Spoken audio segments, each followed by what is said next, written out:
that Henry VII put Henry VIII, who was Prince Henry at the time, I should call him Prince Henry now, and his queen, Elizabeth of York, and his daughter, Margaret, in the Tower for refuge, while he and Prince Arthur, his oldest son, went out and fought the battle.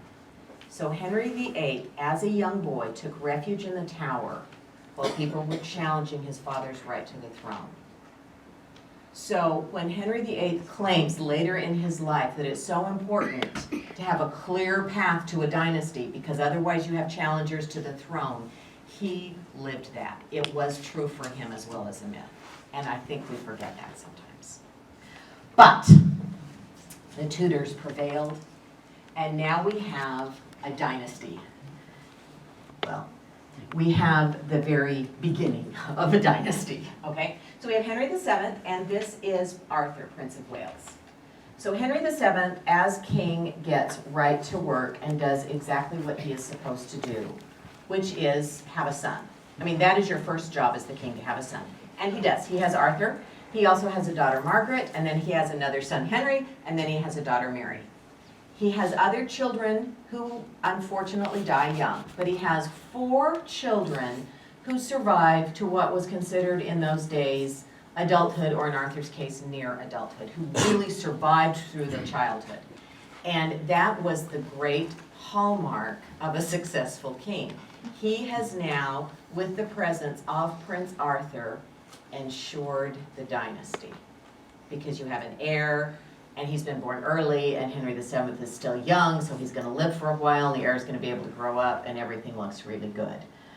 Now, he decides, rightly so, that he will continue that dynasty by marrying Arthur to, does anyone remember? Catherine of Aragon. Why is Catherine of Aragon such a good catch for Henry VII to get for his son? She's tremendous. Yes, ma'am, in the back. She has a huge dowry. Her parents, Ferdinand and Isabella, are incredibly wealthy. And so she has a really large dowry, and people are very excited about that. She is also, and a lot of people forget this, she is also a descendant of John of Gaunt, just like Henry VII is. But, interestingly enough, she descends through a wife, not a mistress. So her claim to the throne, one might say, is stronger than Henry VII's. Not that anyone said it at the time, but she does represent, because of that, another way of shoring up support for the Tudor dynasty. Because when Catherine comes in, that brings another element of legitimacy. Marrying Elizabeth of York, who was, after those 2 boys disappeared, the oldest surviving child of Henry IV. He married Elizabeth of York, so now this is all coming together in this nice Tudor rose, and now we also have Catherine of Aragon. One thing to remember, and we'll talk more about Catherine this afternoon when we talk about the wives, but when we talk about Catherine's parentage, we always talk about Ferdinand and Isabella. Ferdinand of Aragon, Isabella of Castile, Ferdinand and Isabella. They were joint rulers. This was Catherine's story. Rulers, a man and a woman, together, making decisions, waging war. Isabella led troops. Ferdinand was off here fighting this battle. Isabella's off here fighting this battle. She is as successful as he is. She often took Catherine with her. Catherine experienced strong female leadership and a sense of equality. Ferdinand and Isabella. Yes, we say Ferdinand first, but we say them together. And that was Catherine's story.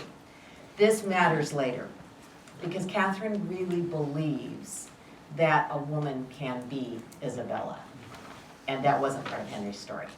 Henry doesn't have those kind of women. He loved his mother. We believe he loved his mother. His letters indicate, and he was very, very devastated by her death. But it was never Henry and Elizabeth. It was Henry. And then, in his case, it was Henry and Catherine, Henry and Anne, Henry and Anne. So, it was a very different story. Now, what happens is, Henry is the spare. We don't know that this image is actually Henry VII. I'm going to come over here so you can see it better. We don't know that this image is definitely Henry VIII as a young boy, but doesn't it look like what we'd like to think Henry VIII looks like, right? So we have the auburn coloring, which was very different from his father and Arthur. Arthur looked very much like Henry VII. Prince Henry looked much more like the Yorkists. He looked like Edward IV. He had that fair sort of auburn color. He was always broad. He looked sort of mischievous. He's got a little grin going, right? He's the spare. And he is pampered like nobody's business. He grows up in a household overseen by his mother. His father takes Arthur and they go learn how Arthur can become king. But the mother and Princess Margaret and eventually Princess Mary surround Henry. He's surrounded by these women. That sort of is a life pattern, right? Surrounded by lots of women who cater to him. And he is the favorite, he is the baby, he's the boy, he's the prince, he's the. And he is very much pampered and sort of gets used to getting what he wants. Prince Henry, was intended to be a man of the church. He was intended, because that's what usually you do with the second son. The first son you make the Prince of Wales, he grows up to be king. The second son you make the Duke of York, and he grows up to be the highest churchman in the land. So Henry was raised to be the highest churchman in the land, which he took care of in an interesting way later on. But he was educated deeply in the scriptures and in religion. And we sometimes do forget that he had an interesting depth of religious belief. We might find it unusual because often it seemed to simply align with his personal needs, and then the religious belief sort of followed along. But he did have a deep understanding of scripture, which he later used to his benefit. He did have a deep understanding of the abuses of power within the church historically, and all of that does come into play later. So he's very merrily preparing to be the spare. This is just an example. This is from the Folger. This is one of the pieces at the Folger that is really wonderful, and every once in a while it's on display. So this is Henry's copy of Cicero. And at the bottom of this page, this book is mine, Prince Henry. Yeah. I mean, he was really staking claim for all kinds of things and has that sort of element of, this is who I am, and this is what I do, and I'm great.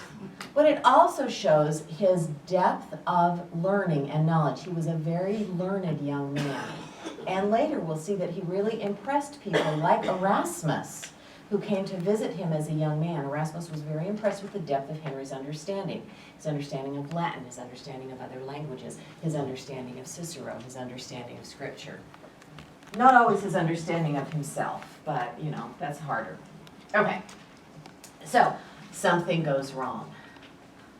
Prince Arthur dies. Now, let me just ask a little question here. If you're Henry VII, why do you name your first son Arthur? Why don't you name your first son Henry? Henry is the second son. Don't you usually, if you're the king, name your first son after yourself? I mean, he didn't know Arthur was going to die. So why do you name your first son Arthur? Yeah, yes? The Arthurian legend. Yes, yes. We're looking back to England's great years during the Arthurian legend. Now, if you think really carefully about the Arthurian legend, that's a complicated piece of history to say you want to align with. It doesn't last very long, it ends badly, but there's this one brief shining moment, and that's sort of what Henry's trying to do with Arthur. And so yes, and Henry VII had strong Welsh roots, and of course King Arthur was originally a Welsh king, so he's reconnecting with that. But Arthur dies. Arthur has married Catherine in a huge ceremony with a lot of pomp and circumstance. And so when Henry VII is sort of described as a miserly king, we need to remember that there were times when he pulled out all the stops, and the marriage between Prince Arthur and Princess Catherine was one of those times. You could not have fit another jewel anywhere in that procession. He pulled out all the stops for that. And then Arthur and Catherine headed off to Wales to set up a household. Now, some people say, well, wasn't Arthur always ill? It's unlikely that Henry VII, as protective as he was, would have shipped an ill son off to Wales. So probably, although we have this image of Arthur being sort of sickly, I think it's unlikely that he was visibly sickly his whole life, because Wales was always a pretty rough country in that time. He goes to Wales with Catherine, and he dies. So now we have a whole lot of questions coming into play. The most obvious question is, now who's the heir? And correspondence from that time indicates not everyone is sure that Prince Henry is going to be the heir. Henry is 10 years old. That's a problem. In the past, when young children have become king, we have had war. So Henry is not the obvious choice. And remember, there are other Yorkist and Lancastrian relatives sort of in the wings, sort of saying, oh, here, I'm the Duke of Buckingham, and I have a big claim here myself. So there's a lot of rumbling over this. The other problem is, what are we going to do with Catherine? If we send her back to Spain, to Ferdinand and Isabella, what do we have to send with her? The dowry. Okay, so Henry's already spent some of that, and he doesn't want to give up the rest of it. So Henry VII and Ferdinand and Isabella are on board with this, cook up this idea. Well, let's not lose the alliance just yet. Hang on, we think we can do something here. And so they get a dispensation from the Pope that Catherine can now become betrothed to the 10-year-old Prince Henry. Catherine's 16.